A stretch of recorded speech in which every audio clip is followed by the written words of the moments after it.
အားလုံးပဲမင်္ဂလာပါဒီနေ့တော့ကျွန်တော်အနေနဲ့ pancreas cancer ဆိုတဲ့အကြောင်းအရာလေးကိုပြပြပေးချင်တယ်ဗျ။ဘာကြောင့်ဒီအကြောင်းအရာကိုပြောလဲဆိုတော့ pancreas cancer ဆိုတာက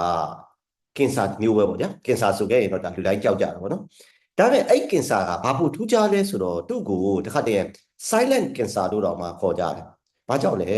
pancreas cancer ဖြစ်ပြီဆိုခဲ့ရင်အစောပိုင်းမှာတိတာထင်ရှားတဲ့လက္ခဏာတွေမပြတတ်ဘူးဗျ။တိလိုက်တယ်ဆိုတဲ့အချိန်မှာနောက်ကျလာမျိုးလေးတွေဖြစ်တတ်တယ်ပေါ့နော်။ဒါကြောင့်မလို့ကျွန်တော်ကဒီနေ့ဒီဗီဒီယိုမှာကျွန်တော်တို့ခန္ဓာကိုယ်ကနေပြီးတော့ပေးလာနိုင်တဲ့ပေါ့နော်ဒီ pancreas cancer နဲ့ပတ်သက်ပြီးတော့ပေးလာနိုင်တဲ့ warning sign တွေကိုတိတာထင်ရှားစေဖို့အတွက်ကျွန်တော်ကနေပြီးတော့မျှဝေသွားမှာပဲဖြစ်တယ်ဗျအဲ့တော့ပထမအဦးဆုံး pancreas ဆိုတာဘာလဲဆိုတာကိုအရင်ဆုံးသိတယ်ဗျာ pancreas ဆိုတာကခန္ဓာကိုယ်မှာအရေးပါတဲ့ organ တစ်ခုပေါ့ဗျာအင်္ဂါရက်တစ်ခုပဲဖြစ်တယ်ကျွန်တော်တို့ရဲ့ bite ထဲမှာရှိတာအစာရဲ့အနောက်ဘက်မှာရှိတယ်ဒါအင်္ဂါရက်တစ်ခုပေါ့ဗျာသူ့မှာအဓိကအပြင်တာဝန်နှစ်ခုရှိတယ်ပထမတစ်ခုက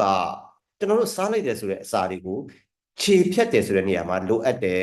digestive enzyme တွေဒါအစာခြေတဲ့ enzyme တွေကိုသူကထုတ်ပေးတယ်ပေါ့နော်နောက်ဒုတိယတစ်ခုကကျတော့စီးကြိုမဖြစ်အောင်ပေါ့နော်ခန္ဓာကိုယ်ထဲကိုအချို့ဓာတ်တွေ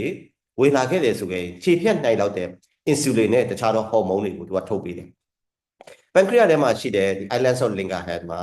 insulin ထုတ်ပေးတဲ့ cells တွေရှိတယ်ပေါ့နော်။အဲ့ cells တွေကနေပြီးတော့ insulin တွေထုတ်ပေးတယ်။အဲဒါကြောင့်မလို့တွေးတဲ့တခြားဓာတ်တွေမမြင့်တက်သွားအောင်လို့သူကနေပြီးတော့ထိန်းညှိပေးတယ်ပေါ့နော်။ဆိုတော့ pancreas cancer ဆိုတာကဘာလဲပေါ့နော်။ cancer ဆိုတာကအားလုံးသိပြီးတဲ့အတိုင်းပဲမြစ်ပွားနာပေါ့ဗျာ။အဲ့တော့ pancreas ထဲမှာရှိတဲ့ဒီ cells တွေပေါ့နော်။ပုံမှန်မဟုတ်ပဲနဲ့ထိန်းချုပ်လို့မရနိုင်တော့အောင်ကြီးထွားလာတဲ့ဆိုတဲ့အခြေအနေကို pancreas cancer လို့ပြောတယ်ပေါ့နော်ဆိုတော့ pancreas မှာ cancer မျိုးဖြစ်နိုင်တယ်ပေါ့ဗျာသူ type တွေမျိုးဖြစ်နိုင်တယ်ပေါ့နော်ဒါပေမဲ့အများဆုံးတွေ့ရတာကတော့ pancreas duct လို့ခေါ်တယ်ပေါ့နော်ကျွန်တော်တို့ပြုံပေါ့နော် pancreas နေပြီးတော့ထွက်တယ်ပြုံ pancreatic duct လို့ခေါ်တယ်အဲ့ duct မှာဖြစ်တဲ့ adenocarcinoma ကအဖြစ်အများဆုံးပဲဗျဒါကတော့ just for knowledge ကြီးသိထားဖို့ပါအဲ့တော့ဘယ်သူတွေပို့ပြီးတော့အဖြစ်များတယ်လဲဒါအရေးကြီးတယ်တော့သိထားပါဘောနော်အသက်အရွယ်ကြီးလာတယ်ဆိုတဲ့လူတွေနောက်တစ်ခုကကျတော့ silate တောက်တက်တဲ့လူတွေနောက်တစ်ခုကအဝါလွန်တဲ့လူတွေပြီးတော့ chronic pancreatitis လို့ခေါ်တယ်ဗျာ pancreas ကရောက်ရမ်းတယ်ဗျာအကြောင်းရင်းတစ်ခုကြောင့်မလို့ညာတာရှည်ရောက်ရမ်းမှုဖြစ်နေတဲ့ဆိုတဲ့လူတွေမှာပေါ့နော်သူတို့မှာရှိတဲ့ဒီ pancreatic cells တွေကလစီတွေကကျတော့ပုံမှန်ပြောင်းလဲသွားပြီးတော့ကင်ဆာချစ်ကိုပြောင်းလဲသွားနိုင်တယ်နောက်တစ်ခုကကျတော့စီးကြိုရှိတယ်ဆိုတဲ့လူတွေအထူးသဖြင့်တော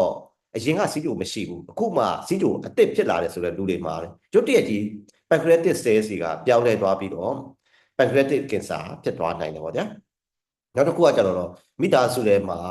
pancreatic cancer ဖြစ်ပူတဲ့လူတွေပေါ့နော်ဒါမျိုးလိုက်တယ်လို့လည်းပြောလို့ရတာပေါ့နော်ပြီးတော့တခြားတော့ဒီအရင်ကကြာကိုမိသားစုထဲမှာ pancreatic cancer တော့မဟုတ်ဘူးဒါပေမဲ့လည်းမျိုးဗီဇဆိုင်ရာယောဂတစ်ခုခုဖြစ်နေတယ်ဆိုခဲ့ရင်လည်းအဲ့လူမှာ pancreatic cancer ဖြစ်နိုင်တယ်အဲ့တော့ဒီမှာမှတ်ထားတင်တာကကိုမိသားစုထဲမှာ pancreatic cancer ဖြစ်တယ်ဆိုခဲ့ရင်မပေါ်ဆပါနဲ့မျိုးလိုက်တတ်တဲ့ cancer တစ်မျိုးပဲဖြစ်တယ်လို့လည်းကျွန်တော်ကပြောချင်တယ်ဗျအဲ့တော့အခုထပ်ပြောမယ့်ဟာမချစ်မနေမှတ်ထားမယ်အရာဘလို့လက္ခဏာမျိုးလေးတွေဖြစ်လာပြီဆိုခဲ့ရင်ကိုသတိထားရမယ်ဆိုလိုတာကျွန်တော်ပြောတဲ့ဟာတွေကိုနားထောင်သွားပြီးတော့ဟာငါတော့ဒီလက္ခဏာတစ်ခုဖြစ်တာနဲ့ငါကင်ဆာဖြစ်ပြီလို့လည်းမတွေးလိုက်နဲ့ဒါပေမဲ့လည်းမပေါ့ဆနဲ့အရင်မကြောက်နဲ့မကြောက်ဘဲနဲ့လည်းမနေနဲ့ပေါ့နော်အဲ့တော့ဒီလက္ခဏာလေးတွေကိုတော့သိထားစေချင်ပါတယ်ဗျနံပါတ်1ကိုကလေအကြောင်းရင်းမရှိဘဲနဲ့ကိုယ့်ရဲ့ကိုယ်လေးချိန်ကတိတတာကြာလာနံပါတ်2ကိုယ့်အစားစားတောက်ချင်စိတ်တွေလျော့လာ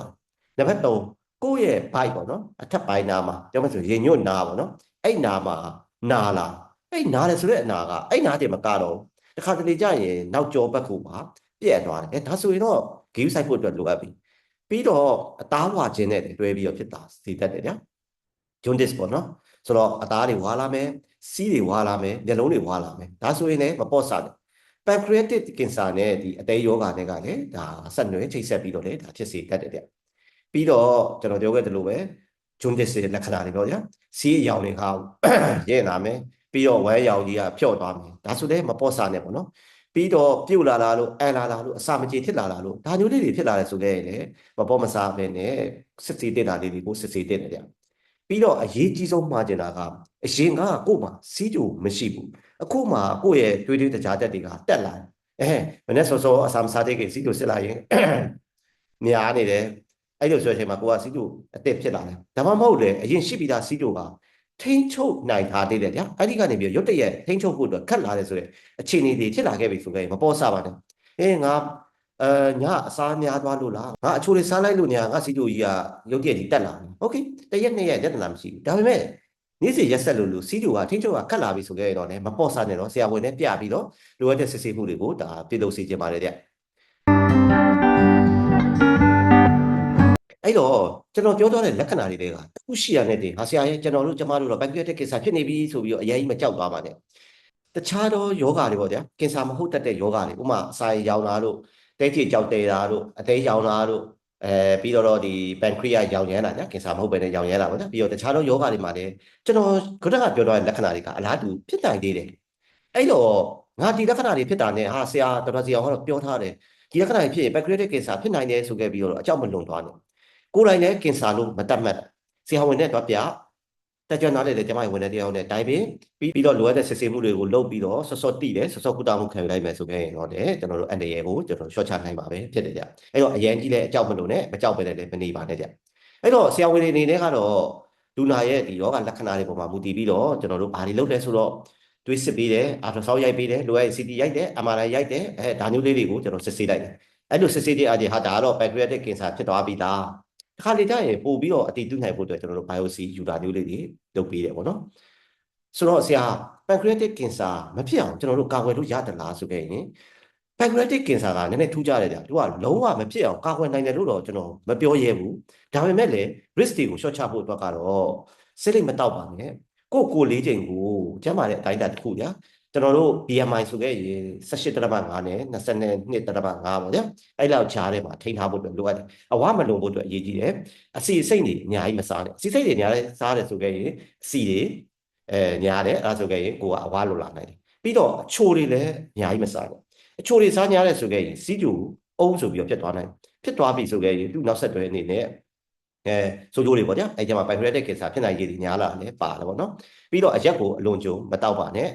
ပြီးတော့ကို့မှာကကြတော့စီးကြိုလို့နာတာရှည် pancreas ရောင်ရမ်းတဲ့ယောဂလို့နောက်ကယောဂတွေရှိခဲ့တယ်ဆိုခဲ့ရင်လည်းတေချာကုသပြီးတော့ follow up တွေလိုက်ဖို့အတွက်လိုအပ်တယ်ပြီးတော့ကို့မိသားစုဝင်ထဲမှာ pancreatic cancer ဖြစ်ခဲ့မှုတဲ့လူတွေရှိတယ်ဆိုခဲ့ရင်ဆရာဝန်နဲ့တရားကိုရောဒါမျိုးဖြစ်နိုင်တာဆိုတဲ့ risk assessment တွေပြုလုပ်ဖို့အတွက်လိုအပ်ပါတယ်ဗျ